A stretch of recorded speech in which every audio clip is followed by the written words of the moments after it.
حضرت علی المرتضیٰ رضی اللہ تعالیٰ عنہ فجر کی نماز کے لیے مسجد کی طرف جا رہے تھے لوگوں کو جگاتے ہوئے۔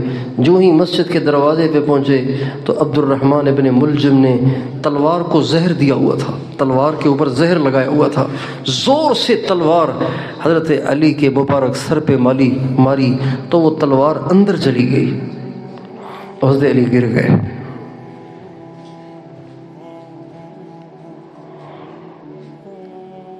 اور گرتے ہوئے کہا اللہ اکبر۔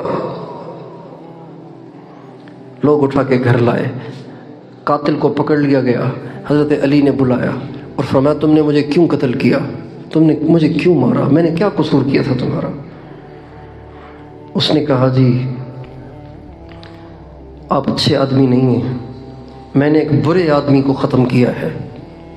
وہ حضرت علی کا دشمن تھا۔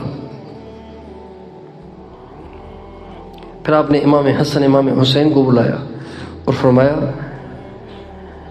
اگر میں زندہ رہا تو میں خود ہی فیصلہ کروں گا کہ اس کو کیا کرنا ہے، لیکن اگر میں اس زخم سے چلا جاؤں تو پھر تم اس کو زیادہ تکلیف نہ دینا، ایک ہی ضرب لگا کے میرے پاس پہنچا دینا، زیادہ تکلیف نہ دینا، ایک ضرب کے ساتھ اس کو قتل کر کے میرے پاس پہنچا دینا، لیکن اگر معاف کرو تو بہتر ہے۔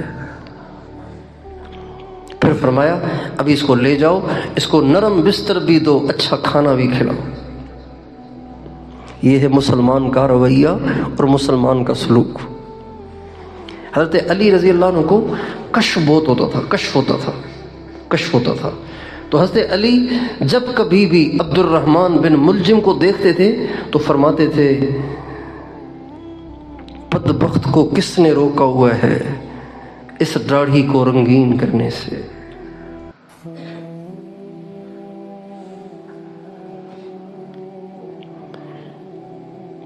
جب حضرت علی بیمار ہوتے تھے یا کسی جنگ میں جاتے تھے اور ساتھی پریشان ہوتے تھے کہ حضرت علی شہید نہ ہو جائیں تو فرماتے تھے میرے لیے پریشان نہ ہو، میری موت اس وقت ہوگی جب اس داڑھی کو میرے سر کے خون سے رنگین کیا جائے گا۔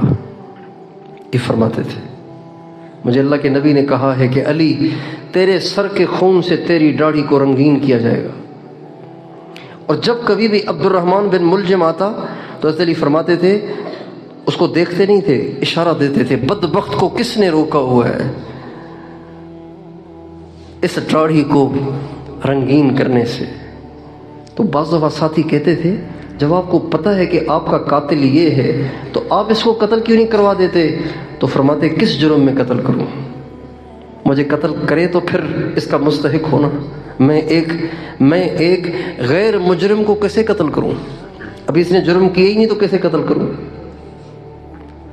ہمارے دیہاتوں میں چھوٹی چھوٹی باتوں پہ لڑائیاں ختم ہی نہیں ہوتی، اور یہ اس لیے ختم نہیں ہوتی کہ انانیت ہے۔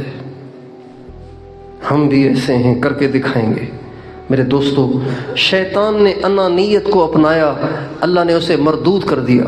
ہم انانیت سے بچیں گے، انانیت سے توبہ کریں گے۔ یہ گناہ ہے جس کی وجہ سے اللہ دنیا میں بھی انسان کو رسوا کرتا ہے۔